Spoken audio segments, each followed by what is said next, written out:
Most of our children were delinquents.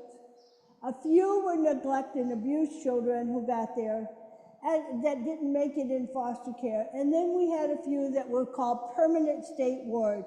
That meant that the parental rights of the parents were terminated, so they had no extended family. They were sort of systems orphans, I used to call them. And so, in getting gifts for them, we had one group called TACOM, who for years would take every child's name that we had, and they would divide them out among their workers, and each one would pack a box for each of these kids. Well, the thing about receiving gifts is you have to check them. And so we had volunteers. Ford Company was one group of volunteers who would come, and we would have to unwrap every gift, check it to make sure it was appropriate, and then rewrap it. Well, you don't give delinquents Swift Army knives. And then because there's 80 kids, and I don't know about you that had families, if one kid got more than the other, then there was a problem. And for girls, we did not let them have sheer negligence. It just didn't work, in a residential treatment center. So there were items like that that we had to pull out. And so we would do that. And with kids that had no family, what we would do is take some of the gifts and make sure they got extra. Because most of our kids got to go home for Christmas Day, but then some of those kids had no family, so we made sure that they would have extra, because that would be what they would get for the year, other than if they had a clothing order that we could fulfill. And then one of the things we would do is, on Christmas Eve, our program director, Greg, would come at midnight and bring out the gifts so the kids, when they woke up, would have gifts. Now, for some of our kids, we wouldn't send the gifts home because they would be stolen and sold. So they would have the gifts when they came back. So you can see this was quite a bit of maneuvering. But we also depended upon extras because that was the group. So one time we had a call from, and I won't name the denomination or the church. In fact, I probably don't even remember. But they said, we'd like to give gifts to your kids this year. And we said, oh, that would be wonderful. We told them the ages were 12 to 18, boys and girls. And then 2 days later, I got a call from the same person and said, we're not going to give you gifts because you have delinquents. So delinquents don't need gifts because they did something wrong, they don't deserve a gift? What message is that for a child? Luckily, they didn't get the message. And yet, at the same time, I had in my circle of friends a wonderful doctor, a young doctor, who was from India. She's a Hindu. And she knew what I was doing, and she said, Mary Jane, I want to help get gifts for these kids. You have every youth write down what they want for about $25, and we'll give them. And so we gave each child a piece of paper and said, give us your top 3 gifts. Well, under 25. Well, you can imagine, but we were able to get enough. Usually for girls, it was pajamas with the characters on them or something, and kids wanted books or they wanted a CD. We had to make sure those were appropriate. There were a few that we just said, no, you're not going to have those. But we did that. Well, we would go out shopping. Sometimes she would go with me, and we'd have our list, and we'd buy, Kohl's, we'd have packs of stuff on their sales to get all the pajamas under $25 or around that. And once in a while, she'd say, look, spend a little extra if that's what that child really wants. And so we would be able to buy a special gift for each youth that they wanted specially. And she'd give me a check for $1,500 to $2,000, depending on what was needed. And sometimes, like I said, she'd shop with me, and sometimes I'd do it alone with staff. But every child got something. And I think about that as I thought about this sermon today, when Jesus said, who is our neighbor? And of course, this attorney or lawyer thought he was being clever. He wanted to trick the teacher. I don't know if anyone's ever been a teacher, but some like to think they're smarter.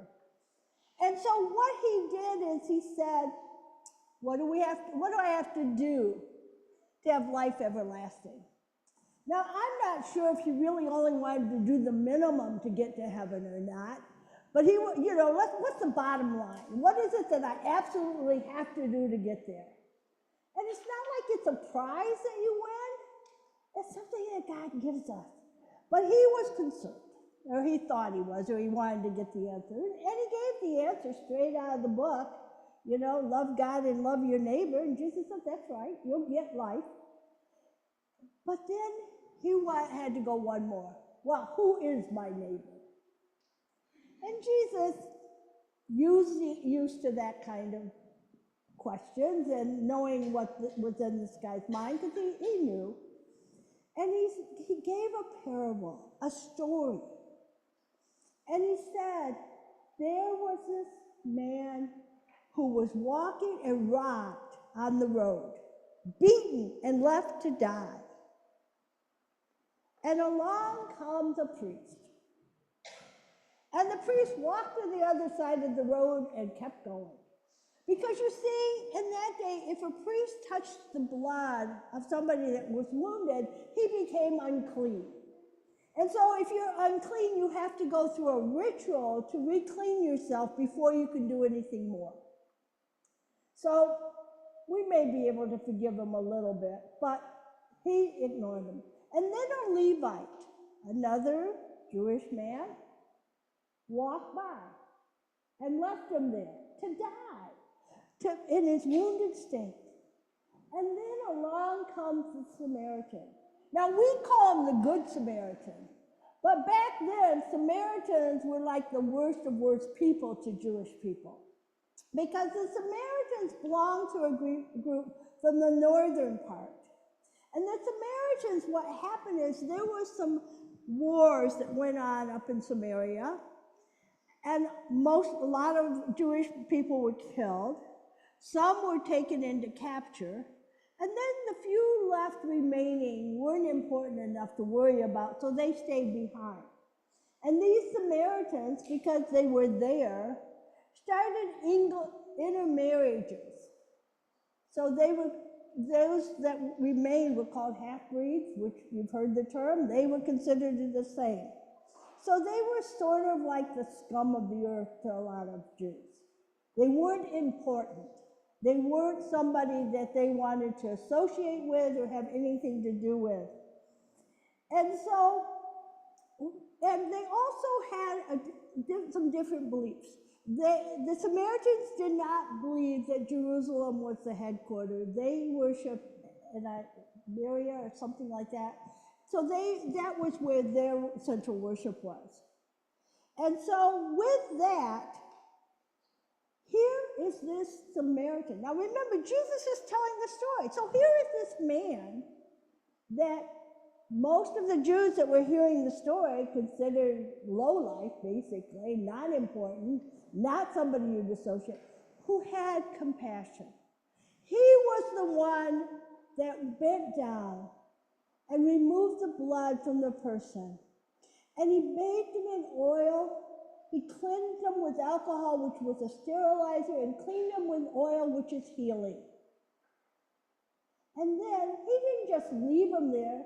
He put him on his donkey and he took him to the inn where he was going to stay the night. And he took care of him all night. But he had to be on his way. So he said to the innkeeper, just take care of him. And when I return here, if it costs more, I'll give you more money.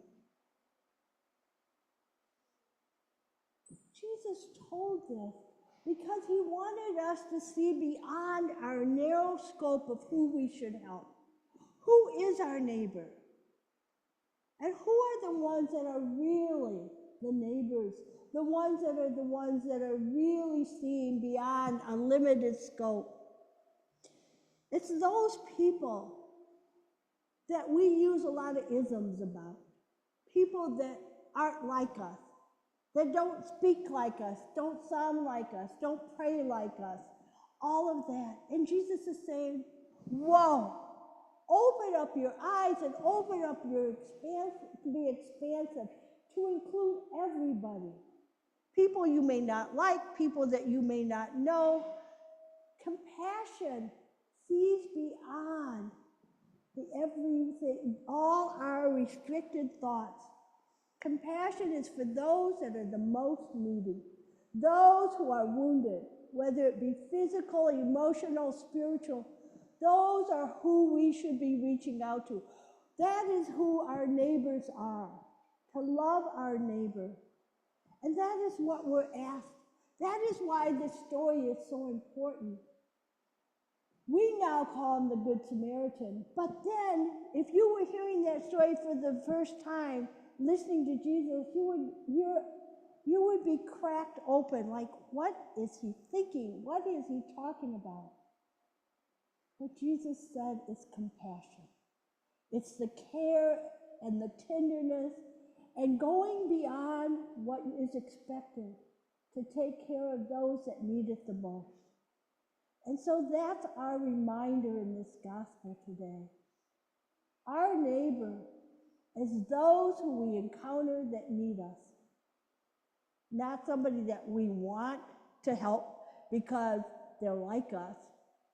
Not like the church that wouldn't help the delinquent, but like my Hindu friend who doesn't even celebrate Christmas, but knew it was important to these children who lived in residential treatment, who would, with this gift, would make Christmas even more special.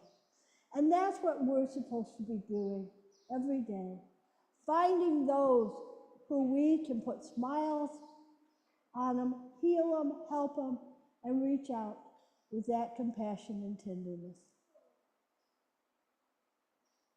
Jesus told us. We just have to respond through our love and through our actions. Amen.